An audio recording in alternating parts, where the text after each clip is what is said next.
I hope someone adds in a real drum roll. I have no idea how to do that. Alright, well, hi guys. My name is Sky. I'm sure some of you probably know me from my Tumblr at this point, LesCorp. That's probably where you're watching this originally because that's where I'm posting it. I might eventually make a channel, so keep an eye out on that if I ever learn to actually use a camera and not my laptop for this, but stay tuned in the near future, that might be a thing.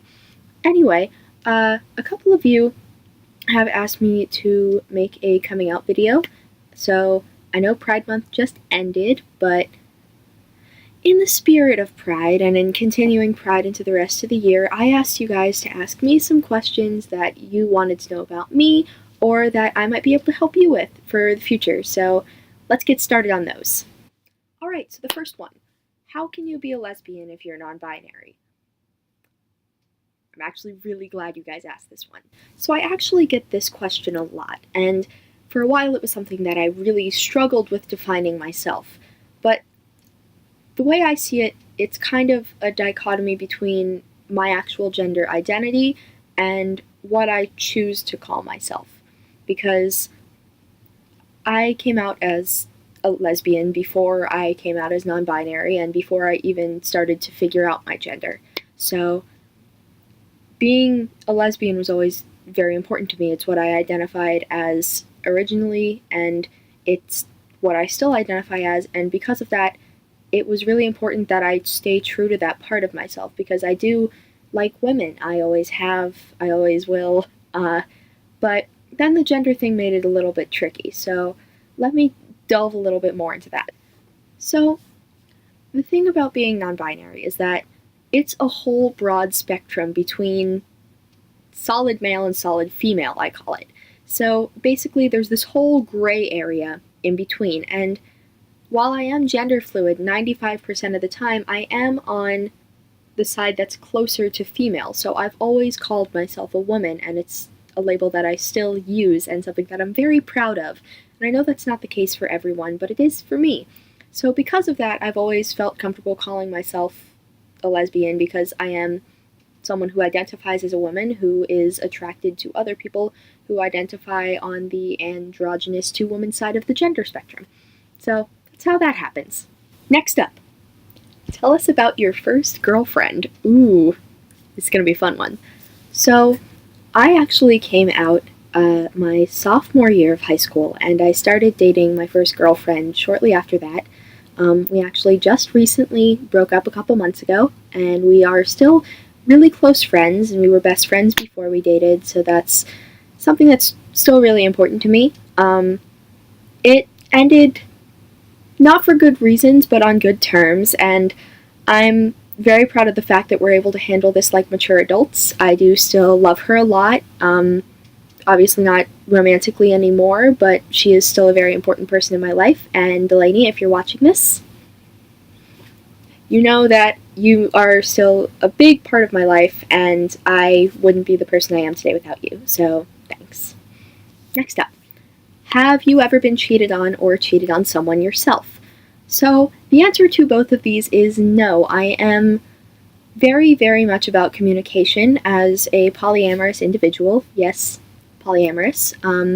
I am open to having multiple romantic relationships at once, but it's all about communication and consent, and I believe that both are incredibly vital to any relationship, whether it be a friendship or a familial relationship or a romantic or sexual relationship as well. Solid communication is always the foundation of any solid relationship, regardless of what kind it is. Okay, so tell us about your current relationship status. Okay, so I am actually technically single right now. I'm not looking for a relationship, and I probably won't be for a while. I'm actually about to move in actually 2 months from today, so that's fun. So I'm kind of in a weird intermediate phase in my life right now. Sorry for that weird blunder. But at the moment, I am sort of seeing someone on the down low, and they're really cool, and they make me really happy, and even though I don't know how that's going to end up, they are a really cool person to have in my life right now, and I'm very thankful for it. Okay, what do you look for in a girl? Okay, so I actually don't really have a type per se. I mean, like any good lesbian, I am attracted to tattoos and piercings because hot damn. But aside from that, really, it's all about chemistry and how we mesh as people. So if you're a good person and you have a kind heart and you're honest and loyal and we get along and have similar interests, there's a good chance that there's a possibility there. So, alright, so last and most serious one. Does coming out get easier, and is it easier to come out to certain people than others? The answer to both of these is yes. Sadly, it's never not going to be scary. I know that coming out, regardless of whether you have a choice in it or not, is terrifying, especially in today's political climate where you don't really know how people are going to react. So, the thing is that part never really goes away. But the part that does is being unsure of yourself in it. Regardless, I think the longer that you are out in one way or another, at least to yourself, you become more confident in identifying the way that you do, whether or not you speak it aloud. And even if you never choose to come out, because I know based on people's circumstances or the way that they feel, it's not mandatory at all. No one is pressuring you into it. It's something to do on your own time if you ever get to that point.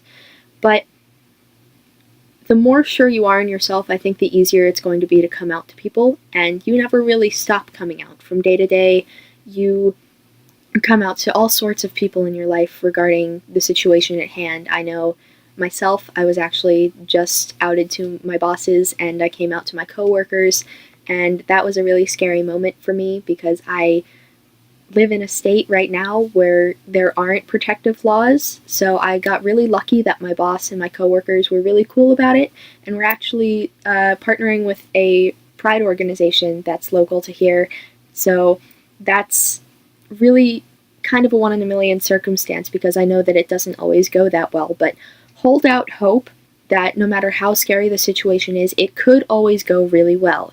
But regardless, always have a backup plan or something to fall on in case it doesn't, because coming out to certain people, especially people you're really close with, like family and friends, or people that you work really closely with, can affect your everyday life. And as much as that is a scary concept, it's always important to have a support system worked out for you in one way or another, where if something does go wrong, you have something to fall back on. Alright, well that is the end of my Q&A. I hope you guys don't mind my awful hair, hat, and shirt right now. I know they're pretty bad. And I hope you don't mind my really awkward voice on camera. I know a lot of you have been waiting to hear my voice for a while, but I'm not all that confident with how I sound on camera, so hopefully that will get better in the event that I ever actually do make a channel. But until then, it's nice meeting all of you, and I love you all very much, so see you soon.